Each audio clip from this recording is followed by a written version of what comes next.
For sneakers, I chose Kizik's, which were durable and comfortable considering I logged over 1,000 miles in these.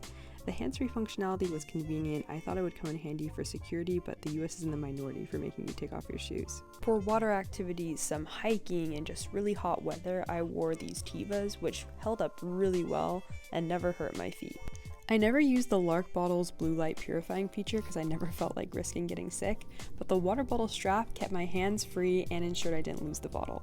My Samsonite suitcase was very abused on this trip and one of the wheels no longer spins, but all things considered, I was pretty happy with it. Because I was traveling in primarily tropical climates, I had a lot of t-shirts and tank tops. This professional shirt snuck into my wardrobe because I was teaching and needed that for versatility in my wardrobe, but all in all, this didn't really leave me too much to be desired. I felt like I could do whatever I needed. These pajamas were a gift from the farm in Australia, and I was surprised by how much I appreciated having a designated clean set of clothes to change into every night. A rain jacket is absolutely essential, and then I also had 2 lightweight jackets in case it was a little cold out. 2 dresses that I wore semi-frequently and were always nice to have on hand in case there was a fancy occasion. I packed several shorts and active tops which conveniently doubled as swimsuits, and cannot emphasize how nice it is to have pockets with the zippers, whether you're riding on the back of a motorbike and want to avoid your phone falling out, or you want to be proactive against pickpockets. Of the 2 pairs of pants I brought, I definitely wore the black pair more as beige tends to show sweat stains. A long skirt is very helpful going into temples or whenever you need to cover up more, and then a romper served as a easy full body outfit. Here I have a bunch of miscellaneous stuff like my toiletries bag, medicine bag, and tripod, which I never used my entire trip. Also poor packing on my part, I had 2 battery chargers for my camera, which was excessive, and then this universal adapter, which I used every day and met my needs in the Middle East, Asia, and Europe. In my toiletries bag, I have a copious amount of razor heads. Don't know why I packed them any, I think they were just on hand. And then this door lock, which gets a special shout out. The purpose is to lock a door from the inside if there's no lock on the handle. I only used it twice when I was staying in Airbnbs, but for those 2 times, it gave me tremendous peace of mind and was really helpful. This bag of tea we don't talk about because it cost more than the Airbnb I stayed in for my entire time in Dubai. Before I left on my trip, I got a ton of vaccines, and in retrospect, I really wish I would have waited until I arrived in Thailand to get those vaccines because it would have been much cheaper. I cannot emphasize how nice it is to have medicine with you when you're feeling ill. That way you immediately can self-treat instead of needing to go to the store, navigate the language barrier, and also find whatever drug you're looking for equivalent in another country, which can be a whole nother story in and of itself. Most of this medicine was purchased abroad, but I started with NyQuil, emergency, cough drops, antibacterial cream, anti-itch cream, a nasal spray, emergency, band-aids, and ended up needing Dramamine pretty quickly into the trip, so definitely wish I would have started with that.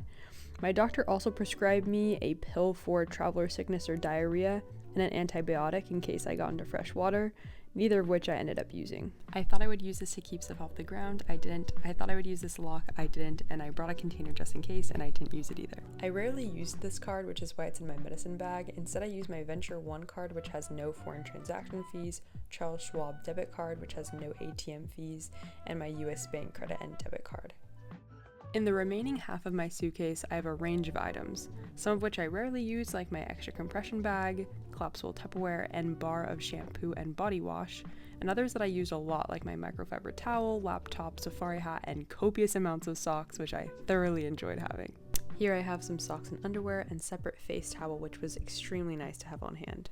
I was surprised by the number of electronics I brought with me, which made the organizational board a lifesaver. 2 items I could not have lived without were my external hard drive, which enabled me to take a bajillion photos, and my SD card converter, allowing me to edit any of the photos I took on my Canon on my iPhone. Then you have cords for your speaker, your laptop, your iPhone, your remote controls, which just add up.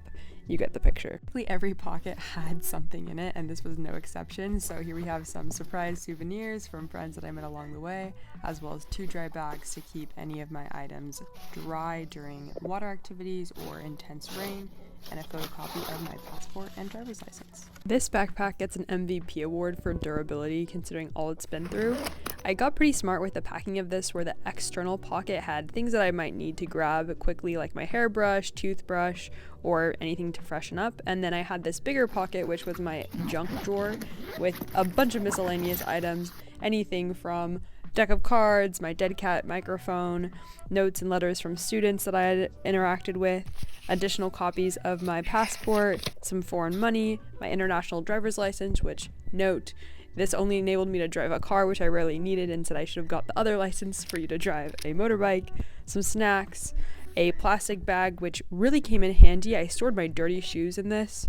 Very helpful, and did not start the trip with that. Now inside the backpack, moment of appreciation for that beautiful cocoon, we have some of my favorite items, including the travel pillow. You might look a little bit like an alien, but it gave me a lot of good sleep, so it's worth any social stigma. A roll of toilet paper, which I learned early on was key to being invincible, this external speaker, which was surprisingly loud, a laundry bag, and then this compact day bag, which was very helpful and gives you a small enough space to just take what you might need for a day. Makeup was definitely a department that I overpacked in, partially because I was worried about not being able to find refills of items that I loved, and also overestimating what items I would gravitate towards, like my foundation and eyebrow pomade, which I never ended up using. Also, a bit of a traveler's note, the scissors that you bring with you should have rounded ends. Those are the only items that ended up getting confiscated through airport security. And then this face sunscreen is my absolute favorite. I use it to this day and is super lightweight if you're looking for something in that department. Having a designated shower bag is extremely convenient. I will say the quality of these bottles is not the highest. For the most part, they held up well, and because they were in that additional plastic container, if there ever was like leakage, it was caught in that. But after a year, 2 of them are now retired. So keep that in mind, not the highest of quality. My beloved camera bag, which held a lot of miscellaneous stuff, frankly, most of which I never used, like random props, microphone mount, and a lens adapter. For the most part, my SD card holder, battery charger, and then camera itself were the main items here. And I went with a mirrorless, lightweight option with the Canon R and a 24 to 105mm lens to provide a little more versatility. And all in all, I felt very happy with the range of shots I was able to get. This bag contained items I rarely used, but when needed were indispensable, like this compact clothesline, my SIM card kit, which I rarely needed because I use Airlo eSIMs most of the time, and my sewing kit, handy for whenever a button came loose or a hole appeared. The inside pocket held my notebook and headlamp, which were by far the standout items from this group. And then, no pocket left behind.